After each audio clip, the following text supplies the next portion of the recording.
নমস্কার। আজকে আমি করব বাঁধাকপির পকোড়া। এখানে আমি বাঁধাকপি কুচিয়ে সেদ্ধ বসিয়ে দিয়েছি। দিয়ে দিলাম অল্প একটু নুন।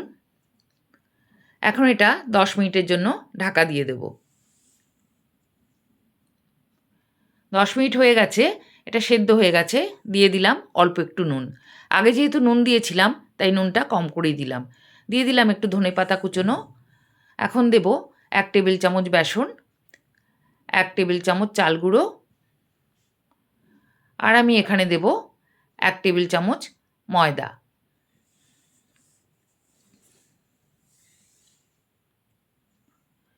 এর মধ্যে আমি দেব অল্প একটু হলুদ গুঁড়ো আর 2টো কাঁচা লঙ্কা আমি কুচিয়ে রেখেছিলাম, সেই কাঁচা লঙ্কা কুচোনোটা দিয়ে দিলাম। ঝালটা তোমরা যে যেরকম খাও সেই স্বাদ অনুযায়ী দেবে। দিয়ে দিলাম অল্প একটু খাবার সোডা আর দেব 1 টেবিল চামচ পোস্ত। এখন এগুলো ভালো করে মিশিয়ে আমি মেখে নেব। মাখা হয়ে গেছে। এখন কড়াতে তেল গরম করে আমি পকোড়াগুলো ভেজে নেব।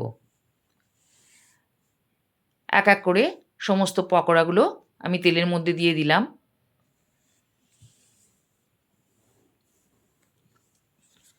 এগুলো একটা দিক ভাজা হয়ে গেছে। এখন আমি এগুলোকে উল্টো দিকটাও ভেজে নেব।